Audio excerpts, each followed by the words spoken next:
there are a handful of people whose eyes experience a second opening. The ones who look beneath the surface in a never-ending quest for wisdom, knowledge, and understanding. The word unicorn appears 9 times in 5 different books of the King James Version of the Bible. It does not appear in any of the modern Bible translations.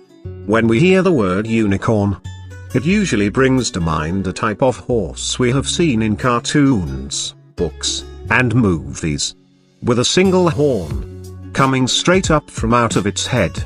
But we know these unicorns are not real creatures but are fictional. So why does the Bible mention them? Many people like to use this argument as evidence that the Bible is just a fictitious fairy tale. But this isn't the case at all.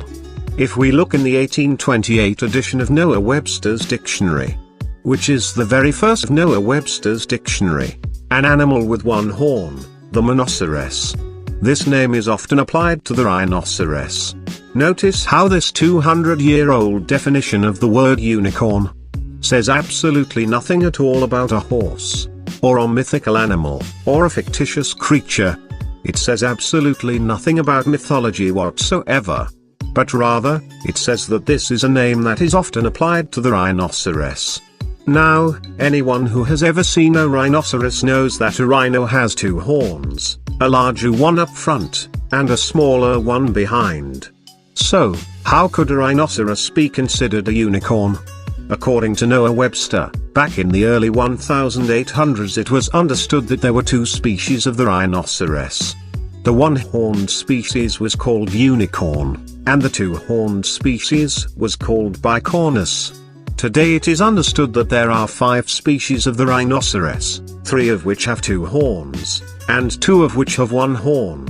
So basically, if you get a 200-year-old Noah Webster's dictionary and look up the word unicorn it says rhinoceros, and if you look up the word rhinoceros it says unicorn. That was just 200 years ago. The King James was translated 400 years ago in 1611. One does not have to be good at math to figure this out.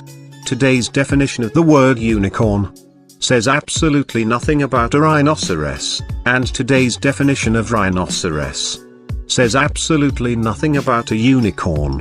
The definitions have changed over time.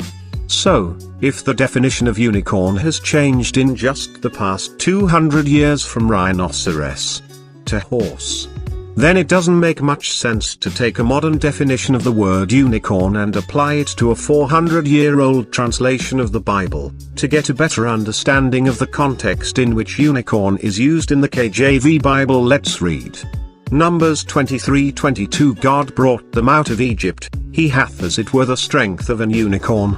Job 39. As canst thou bind the unicorn with his band in the furrow? On will he harrow the valleys after thee? Psalms 92. But my horn shalt thou exalt like the horn of an unicorn. Isaiah 34:7. And the unicorns shall come down with them, and the bullocks with the bulls, and their land shall be soaked with blood, and their dust made fat with fatness. So while the Bible most certainly does make mention of the unicorn, once we look beneath the surface, we can see that it is not referring to the fictitious flying horse, but rather a one-horned rhino.